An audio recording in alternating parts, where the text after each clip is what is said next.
ជំរាបសួរបងប្អូនអរគ្នាជំរាបសួរសាជាថ្មីម្ដងទៀតបងប្អូននៅថ្ងៃនេះខ្ញុំចូលរួមទស្សនៈមួយពាក់ព័ន្ធទៅនឹងពាក្យនយោបាយបងប្អូនពាក្យនយោបាយយើងអាចលើកទ្រឹស្ដីផ្សេងគ្នាបានបងប្អូនពីព្រោះទ្រឹស្ដីនយោបាយគឺជាទ្រឹស្ដីទូទៅទូលំទូលាយយើងអាចបកស្រាយក្នុងន័យផ្សេងគ្នាបងប្អូនអ្វីដែលសំខាន់ត្រង់ថានយោបាយគឺជាការល្អបងប្អូនគឺជាការល្អដែលហេតុថានៅក្នុងច្បាប់គឺច្បាប់កំណត់អំពីសិទ្ធិក្នុងការធ្វើនយោបាយប្រជាពលរដ្ឋក៏អាចចូលរួមក្នុងសកម្មភាពនយោបាយមិនថាប្រជាពលរដ្ឋនោះគឺជាគណៈបកនយោបាយឬមួយក៏ប្រជាពលរដ្ឋនោះគឺជាសមាជិកគណៈបកនយោបាយទេបងប្អូនគឺប្រជាពលរដ្ឋម្នាក់មានសិទ្ធិចូលរួមក្នុងសកម្មភាពនយោបាយបានដែលខ្លួនយល់ថាធ្វើទៅត្រឹមត្រូវស្របច្បាប់បងប្អូនហើយសកម្មភាពនយោបាយរបស់ខ្លួន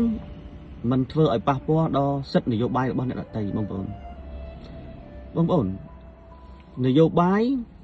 គឺមានការបង្រៀននៅតាមសាកលវិទ្យាល័យខ្លះដែលគេមានមុខវិជ្ជាពាក់ព័ន្ធទៅនឹងវិទ្យាសាស្ត្រនយោបាយដូច្នេះនយោបាយគឺជារឿងល្អបើសិនជានយោបាយមិនមែនជារឿងល្អ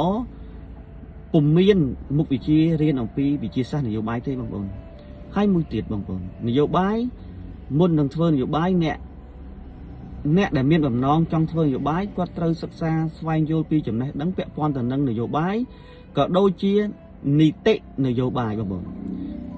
ចង់ធ្វើនយោបាយរស់រាតែគាត់យល់ដឹងពីនីតិនយោបាយបងប្អូនទើបគាត់អាចធ្វើនយោបាយទៅបានពេញលេញត្រឹមត្រូវស្របច្បាប់និងមានចំណេះដឹងគ្រប់គ្រាន់ក្នុងការធ្វើនយោបាយពីព្រោះអ្នកនយោបាយគឺមានចំនួនចាស់ចំនួនថ្មីដូច្នេះនៅក្នុងទស្សនវិជ្ជាទូទៅគេឲ្យប្រជាពលរដ្ឋចូលរួមក្នុងសកម្មភាពនយោបាយដោយមានការបណ្ដុះបណ្ដាលធនធានអ្នកនយោបាយចំនួនក្រោយដើម្បីឲ្យអ្នកនយោបាយចំនួនក្រោយហ្នឹងគាត់មានចំណេះដឹងគ្រប់គ្រាន់ជុំវិញបញ្ហានយោបាយហ្នឹងហើយគាត់ធ្វើនយោបាយមួយដែលជាផលប្រយោជន៍របស់សង្គមជាតិក៏ដូចជាប្រជាពលរដ្ឋទូទៅបងប្អូន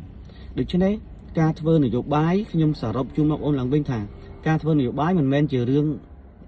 អាក្រក់ទេបងប្អូនការធ្វើនយោបាយគឺជារឿងល្អដែលយើងគប្បីធ្វើដើម្បីជាផលប្រយោជន៍របស់ប្រទេសជាតិនិងប្រជាពលរដ្ឋរបស់យើងបងប្អូនបាទខ្ញុំសូមចូលរួមប៉ុណ្ណឹងបងប្អូនសូមអរគុណ